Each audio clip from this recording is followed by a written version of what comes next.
Hi everybody, welcome to Bello's 12 Tutorials of Christmas. My name is Catherine and today I'm going to show you how I made this card that I'm calling Peaceful Pines using mostly Lavinia products. This is a card that's going to be super easy if you need a last minute card on the go or if you're looking to batch make some cards for either a gift or to send out to all of your friends and family. Let's talk about the supplies that we need to get started.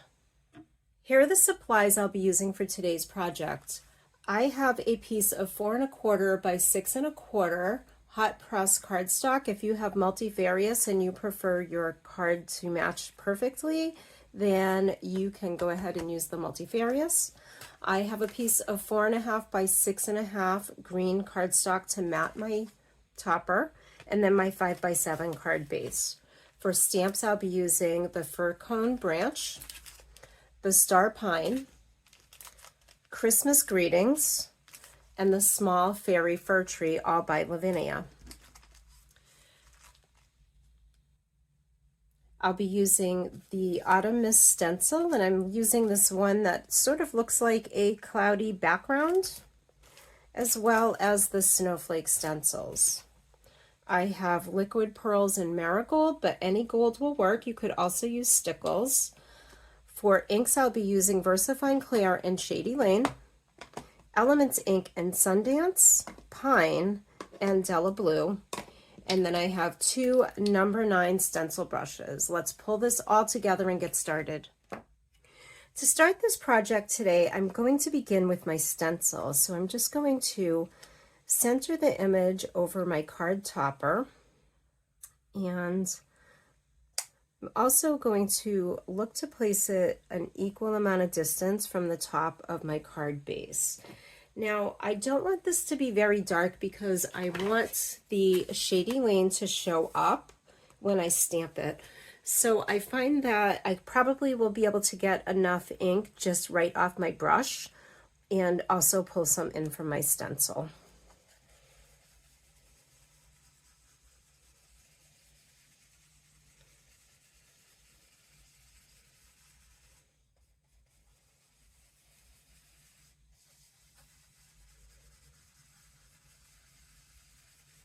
So if you are going to use it right from your ink pad, just dab it into your ink, get a little bit off on your cardstock or the lid of your pad, and you can just pull it in. Now the thing about blending inks, if you're new to these techniques, is just take your time and build them up. There we go. I'm pretty happy with that. Let's bring in our stamps. I'm going to start with the fir cone branch, so I'm just going to ink it up in Shady Lane.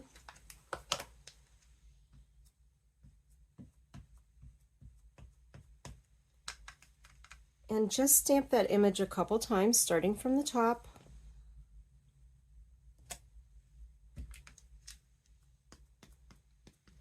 And then we'll turn it and add a second layer so that it's following the line of our wreath. And that's enough of that stamp. Sometimes less is more. We could do a little more, but I'm happy with that. All right, now I'm going to come in with one of the images from the Star Pine stamp set, which is new this month. Just make sure it's working well. And we'll just add a few of those in there. Being careful not to smudge or add any ink any place we don't want it.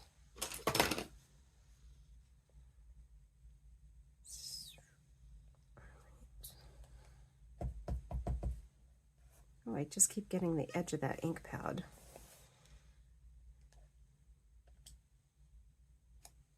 And we're just filling in our pine branch. I think these two stamps work really nice together. I'm going to swap that out for the single fir branch. and we'll fill it in. Once again, just following the line of our wreath.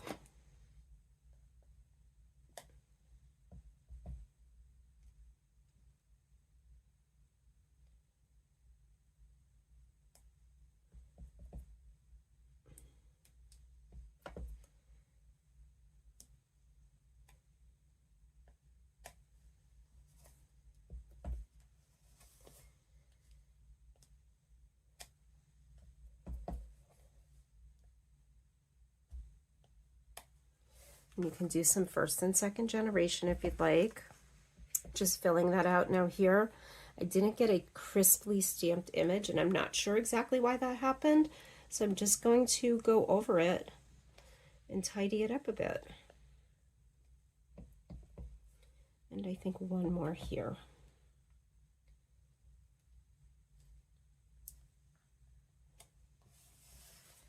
All right, and I'm pretty happy with how that came out. Now I'm going to bring in the fairy fir tree, and I'm going to mask it off so that I'm only getting the image, the part of the image that I want. So since this is, I want to make sure that the stamp goes flat on my card. So instead of using a hill mask or something like that, I'm just going to use a piece of scrap paper. All right, let's ink it up in Shady Lane again.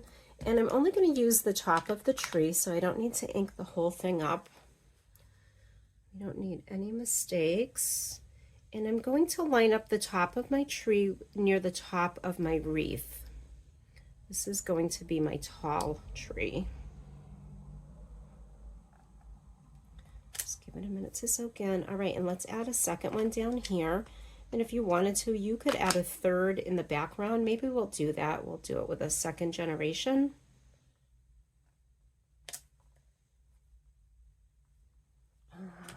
But if I'm going to do that, I am going to ink up the whole thing again, just so I get a nice evenly stamped image. Okay. There we go. All right, and the last stamping that we'll do on this card is the greeting. Now, when I put my greetings on my blocks, a lot of times I use the grids on my mat to make sure that the words are straight. And then what I do is I line up the corner of my stamp block with the grid on my mat or my paper, whatever I'm using.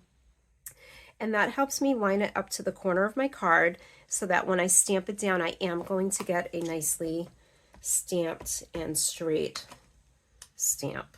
So let's do a little practice using the corner of our paper. And there we go. It's ready. And let's get that extra ink off of there so we don't have any unhappy accidents. And I'm going to place it down, just lining it right up to the corner of my card. You line it up to the corner in the bottom, you're going to end up with a pretty straight greeting. There we go. I'm happy with that. Let me blot it because that VersaFine Clear does take some time to dry, so I don't want my topper to get smudged.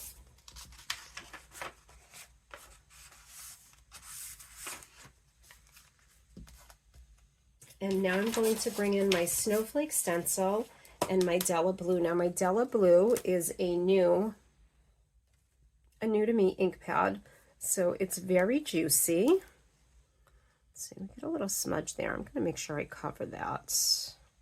Place a snowflake strategically over it. All right, and I just really do want a lighter coverage, so I'm going to pick up a little ink and then dab it off on my scrap paper. I'd like it to look a little more gray than blue, but once again, it's a new ink pad, so let's see what we can end up with. And you can check it to look. Oh, I like that. All right. Just add a little more. I'm going to avoid the center of my wreath because I am going to highlight that with a little bit of Sundance Yellow. Okay. There we are, just a little suggestion of some snowflakes. And then with my Sundance, I'll just come back in, once again, making sure that I don't have too much ink on my brush, and just add it to the center to give it a little bit of a highlight. There we go.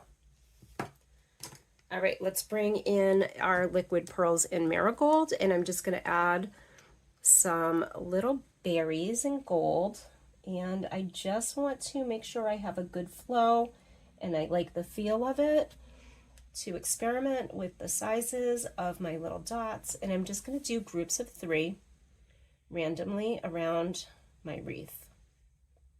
It's a good way to cover up any little mistakes that you might have made, add a little bit of detail, just give it a little bit of shine to make it festive.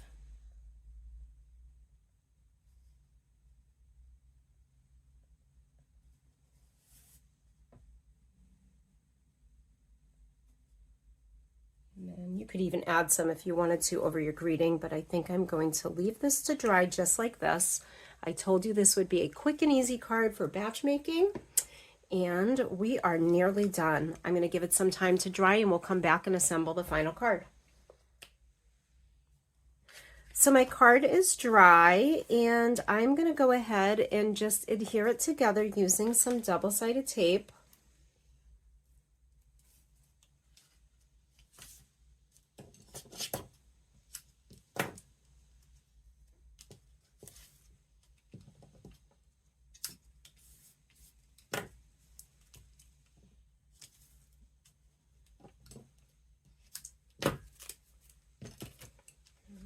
And I like to use this weeding tool for my Cricut to help me pick up the tape. It just gets right under there and makes it easier. Just a little helpful crafting hint for you there.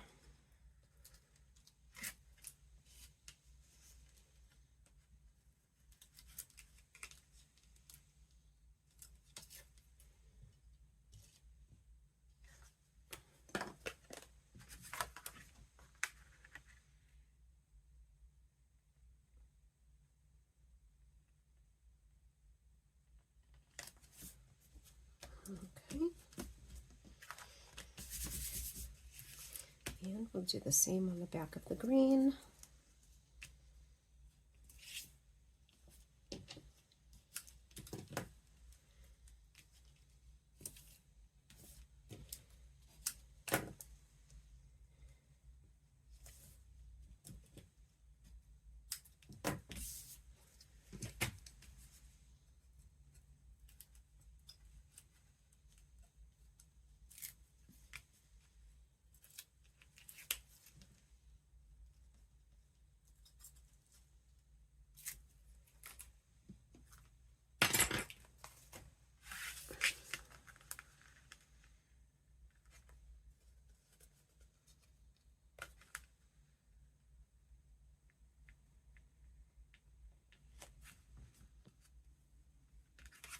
And there we have it. Our card is complete.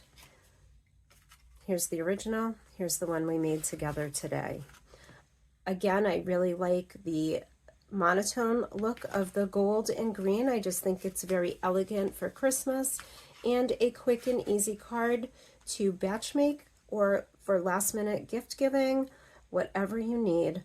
I want to thank you for joining us today, and please remember to check Del Bello's online shop to see what is still available and on clearance, because lots of these things might still be there.